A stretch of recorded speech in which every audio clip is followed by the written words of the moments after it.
नाही, माझी प्रतिक्रिया मी काल त्या ठिकाणी दिलेली आहे. मुख्यमंत्री आज डावोसला आहेत.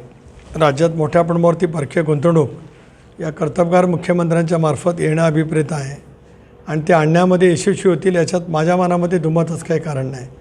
अशा वेळेला या वादाच्यामुळे राज्यात काहीतरी वेगळं वातावरण निर्माण करणं का उचित राहणार नाही.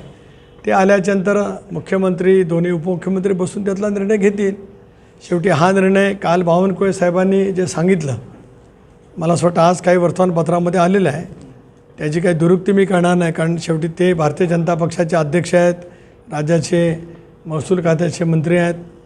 त्यामुळे त्याने जे सांगितलं आहे ते मी काय ते रिपीट करणार नाही. कारण माझी काय बावनकुळे साहेबांची या विषयावर चर्चा झालेली नाही. तर ते सगळे एकत्रितपणाने बसून निर्णय घेतील. माझं म्हणणं एवढंच आहे की आम्ही सुसंस्कृत आहोत. आघाडीच्या राजकारणात, युतीच्या राजकारणामध्ये सर्वांच्या मनासारखे होईल अशातला काय भाग नाही. आज राज्यात 237 आमदारांचं पाठबळ मिळाल्यावर राज्याच्या विकासाला गती देण्याची उत्तम संधी राज्यातल्या जनतेने दिलेली आहे. आणि आज रायगड असेल, कोकण असेल, आज केंद्र आणि राज्य सरकारच्या माध्यमातून प्रचंड प्रमाणावरती विकास साधण्याची संधी उपलब्ध झाली असताना जरूर राजकीय काय बाबतीमध्ये मत वेगवेगळे असू शकतील, पण त्याची चर्चा त्या पातळीवरती होऊ शकेल. पण त्यालासुद्धा एक तऱ्हेचा एक असं हे असलं पाहिजे.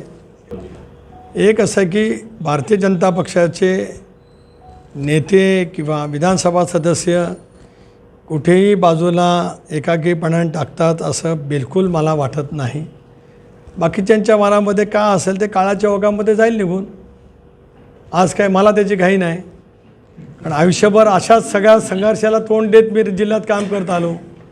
माझ्यासाठी काय फार नवीन अशातला का भाग नाही.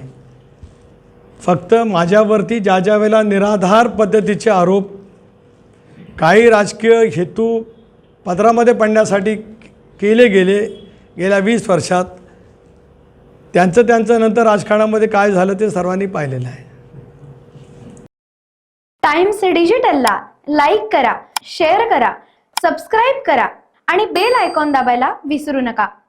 Times digital.